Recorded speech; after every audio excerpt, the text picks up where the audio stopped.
Hello दोस्तों, नमस्कार। स्वागत है आप सभी को अपना इस YouTube channel A to Z thought में। तो जैसा कि आप बैनर से पता कर सकते हैं कि आपको इस वीडियो में हम आपको क्या बताने वाले हैं। तो इस वीडियो में बिहार बोर्ड 10वीं मासिक परीक्षा 2023 जो आपको 26 अक्टूबर की एग्ज़ाम होने वाली है, यानी आज की हिंदी या संस्कृत की, तो उसकी पेपर के बारे में हम आपको बताने वाले हैं कि इसमें 30 ऑब्जेक्टिव पूछ रहा है जिसमें आपको 25 कवर करना है और 10 सब्जेक्टिव पूछ रहा है जिसमें 5 आपको कवर करना है। तो आपको इस वीडियो में हम 30 ऑब्जेक्टिव भी कवर कराएंगे और 10 सब्जेक्टिव भी। तो आप इस वीडियो के अंत तक बने रहिए और चैनल को सब्सक्राइब कर लीजिए कि नेक्स्ट दिन का भी पेपर आपके सामने आए, और अपने दोस्तों के पास शेयर भी कर दीजिए जो भी 10th के एग्ज़ाम देने वाले हैं। तो चलिए वीडियो आगे बढ़ते हैं।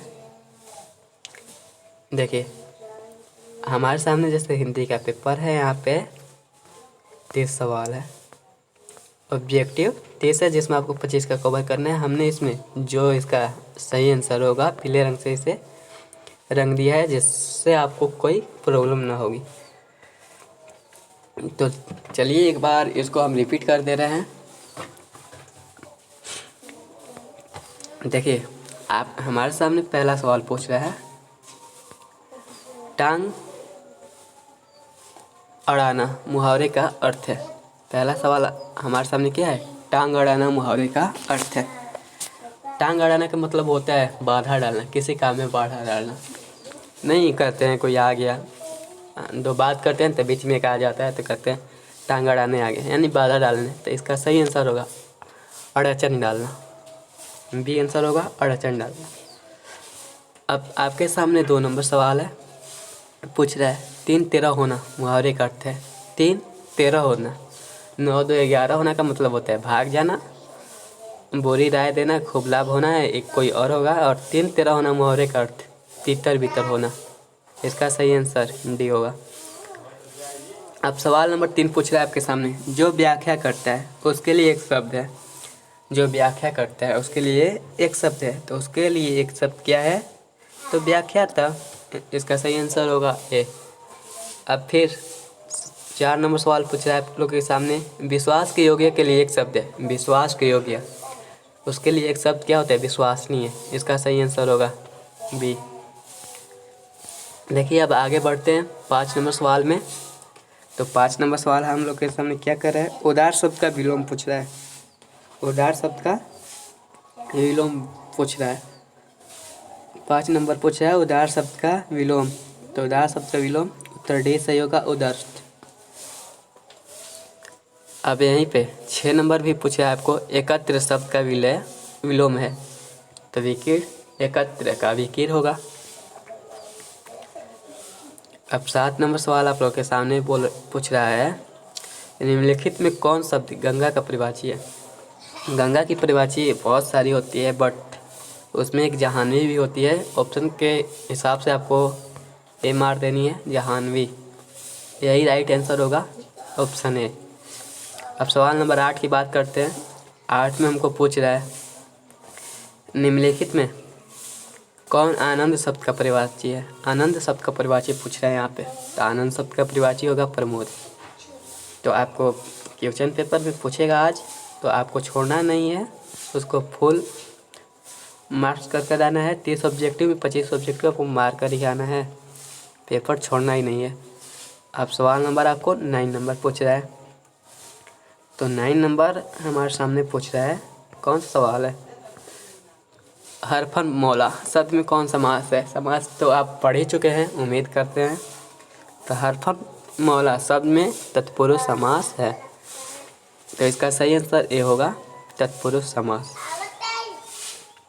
अब आप लोगों के सामने 10 नंबर सवाल है, महावीर शब्द में कौन समास है? महावीर, महावीर शब्द में कर्मधारय समास है। इसका सही आंसर होगा सी। तो आप लोगों के सामने 11 नंबर सवाल है, पारिवारिक शब्द में कौन प्रत्यय है? पारिवारिक शब्द में कौन सा प्रत्यय है? तो आप लोग को प्रत्यय और उपसर्ग अच्छी तरह से मालूम होंगे कि जो उपसर्ग होते हैं शब्द के पहले लगते हैं और जो प्रत्यय होते हैं शब्द के अंत में लगते हैं। तो यहाँ पे रिक आ रहा है, पारिवारिक यानी एक दीर्घ एक। तो इसका सही आंसर होगा बी। अब देखिए 12 नंबर सवाल आप लोगों के सामने पूछा है, इस स्यालु शब्द में कौन प्रत्यय है। इस स्यालु रीत प्रत्यय की बात कर रहा है, यानी जो शब्द के अंत में लगे। इसमें यारलू लग रहा है, यानी आ लो। इसका सही आंसर होगा डी। ठीक, अब बात करते हैं सवाल नंबर 13 की। अभिभावक शब्द में कौन उपसर्ग है। देखिए वहाँ तो प्रत्यय पूछा था, यहाँ उपसर्ग पूछ दिया है। तो अभिभावक शब्द में कौन सा प्रत्यय है, यानी अभिभावक शब्द के पहले लगे। शब्द के पहले क्या लगा है, अभी, यानी इसका आंसर सही होगा बी। अब देखिए 14 नंबर सवाल क्या रहा है आप लोग के सामने, निम्नलिखित में कौन शब्द विसर्ग संधि का उदाहरण है। इसका सही आंसर होगा निरोग। अब 15 नंबर सवाल आप लोग के सामने पूछ रहा है, उलस शब्द का संधि विच्छेद है उत प्लस लास। उल्लास शब्द का, सॉरी गलत मिस्टेक, उल्लास शब्द का संधि विच्छेद है उत प्लस लास। इसका सही आंसर होगा ए। अब यहाँ पे ए मत मार दीजिएगा, ओल पूछ रहा है तो ओल प्लस लास्ट मत मार दीजिए। टब प्लस होता है ल ना, तो इसका मतलब आधा ल होता है, यानी हाफ ल। समझ में आया कि नहीं। ओल पूछ रहा है तो लास्ट मार दीजिएगा, इसका सही आंसर होगा ये। अब 16 नंबर सवाल आप लोग के सामने पूछ रहा है, द का उच्चारण स्थान क्या है। तो द आपका क का जो होता है कंठ से होता है, द का दंत से होता है। इसका सही आंसर होगा डी। अगर ज़्यादा डिटेल करते हैं तो वीडियो लॉन्ग हो जाएगी और आप लोगों को भी बोरिंग लगेगी। ये कोई स्पीकिंग नहीं है, क्वेश्चन पेपर पर स्पीकिंग देना बोरिंग वीडियो ही है, लेकिन फिर भी आप एक बार इस वीडियो को अंत तक देखिए। शायद उम्मीद कर रहा हूँ कि आपको एक बार से दोबारा आपको क्वेश्चन पेपर को इसको देखना ही नहीं पड़ेगा और आप जाकर अपना 25 में 25 मार कर ही आएंगे। और आपके सामने जो 5 ऑब्जेक्ट, मानिए आज का पूरा पेपर आप लोग को कंप्लीट कर ही आना है। तो आपको सब्जेक्टिव भी इस वीडियो में ही बताने वाले हैं, तो वीडियो के अंत तक बने रहिए। अब देखिए, अगर ज़्यादा वीडियो बोरिंग लग रही तो आप इसे स्क्रॉल कर देख सकते हैं, इसमें आपको टोटल सवाल मिलेंगे। बट अगर आपको रिमाइंड करनी है, एक बार देखनी है, समझनी है, तो इसे बिना स्किप किए हुए देखना पड़ेगा। इसे आप अपने दोस्तों के पास शेयर करते रहिए, कर दीजिए अपने दोस्तों के पास। जितने भी दोस्त हैं 10th में पढ़ रहे हैं, उनको भी एग्जाम देना, सभी के पास शेयर कर दीजिए। तो देखिए अब हम बात करते हैं 17 नंबर सवाल की। तो 17 नंबर सवाल हम लोग के सामने पूछ रहा है, जप्पू जी किसकी रचना है। जप्पू जी किसकी रचना है। तो जप्पू जी गुरु नानक जी की रचना है। किसके, गुरु नानक जी की रचना है जप्पू जी। देखिए अब 10 नंबर सवाल हम लोग के सामने पूछ रहा है, स्वदेशी शीर्षक दोहों के रचयिता है। स्वदेशी शीर्षक दोहों के रचयिता प्रेमघन है। कौन है, प्रेमघन। इसका सही आंसर बी होगा। अब 19 नंबर सवाल पूछ रहे हैं, माँ बेटे सधते नहीं उससे पंक्ति की शीर्षक कविता की है। माँ बेटे सधते नहीं उससे पंक्ति की शीर्षक कविता की है। तो इसका सही आंसर ए होगा, अक्षर ज्ञान। अब 20 नंबर सवाल पूछ रहा है, लौट कर आऊँगा फिर शीर्षक कविता में कवि कौन है। लौट कर आऊँगा फिर शीर्षक में कविता के लेखक कौन हैं, कवि कौन है। जीवनानंद दास। जीवनानंद दास। अब आगे बढ़ते हैं सवाल नंबर 21 की ओर। देखिए 21 नंबर सवाल क्या कह रहा है, आपको इसमें 25 ही कवर करना है। हम आपको इसमें 30 ऑब्जेक्टिव भी बता चुके हैं, तो आपको अगर इसमें कोई डाउट लगे तो उसे आप छोड़ सकते हैं। आपको इसमें 25 को ही चुनना है, 5 छोड़ सकते हैं। जो भी आपको ज़्यादा डाउट लगे तो उसको आप छोड़ सकते हैं। देखिए 21 नंबर सवाल आपके सामने क्या पूछ रहा है, निम्नलिखित में कौन कवि छायावादी है। कवि छायावादी है। तो इसका आंसर सही होगा सुमित्रा नंदन पंत। 21 नंबर सवाल का आंसर होगा सुमित्रा नंदन पंत। अब 22 नंबर सवाल आप लोग के सामने पूछ रहा है, किस देश के लोग बड़े नख पसंद करते हैं? ये आपको शायद हमने ऊपर ही बता चुका है, गौड़ देश। ऊपर नहीं, मैंने एक और वीडियो बनाया था उसमें शायद बताया है, इसलिए हमको याद आ रहा है। तो 22 नंबर सवाल होगा, किस देश के लोग बड़े बड़े नख पसंद करते हैं? बड़े बड़े नख गौड़ देश के लोग पसंद करते हैं। अब 23 नंबर सवाल आपके सामने पूछा, हो आशुद्राज किसकी रचना है? तो हो आशुद्राज भीमराव अम्बेडकर जी की रचना है, इस सभी को पता होगा। अब 24 नंबर सवाल पूछ रहा है, पंडित बिरजू महाराज की गुडवाइन कौन थी? जो पंडित बिरजू महाराज थे उनकी गुडवाइन कौन थी? तो उनकी माँ थी। अब नेक्स्ट पढ़ते हैं। अब हम लोग के सामने सिर्फ 6 ऑब्जेक्टिव बचा हुआ है, उसके बाद हमें सब्जेक्टिव को पकड़ना है।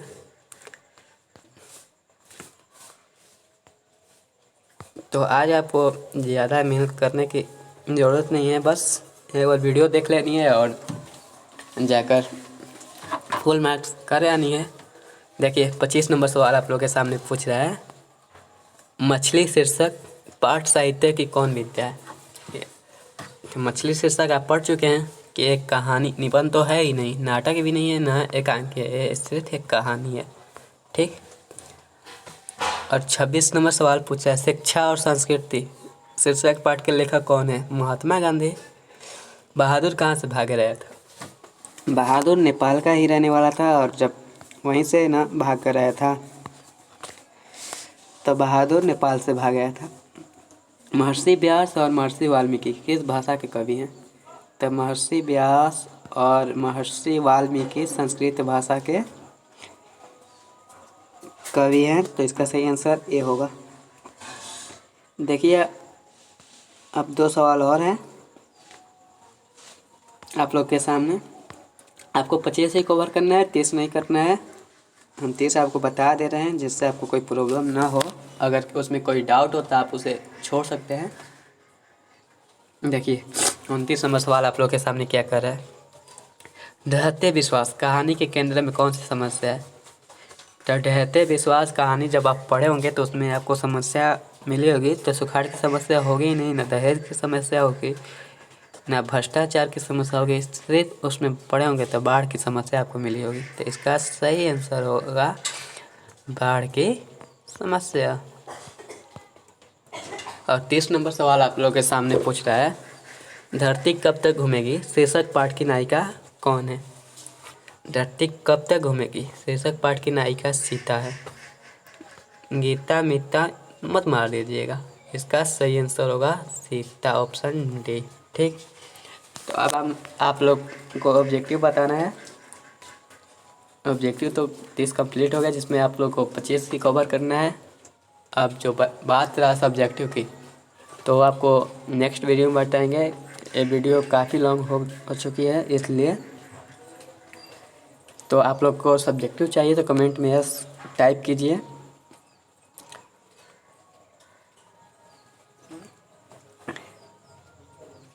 या मैंने इस वीडियो के डिस्क्रिप्शन में अपना टेलीग्राम का लिंक दे दिया है, उस पर आपको सब्जेक्टिव ऑब्जेक्टिव दोनों सवाल के PDF मिल जाएंगे। आप उससे आप देख सकते हैं मेरे टेलीग्राम चैनल पे जुड़ के। चलिए धन्यवाद, मिलते हैं नेक्स्ट वीडियो में।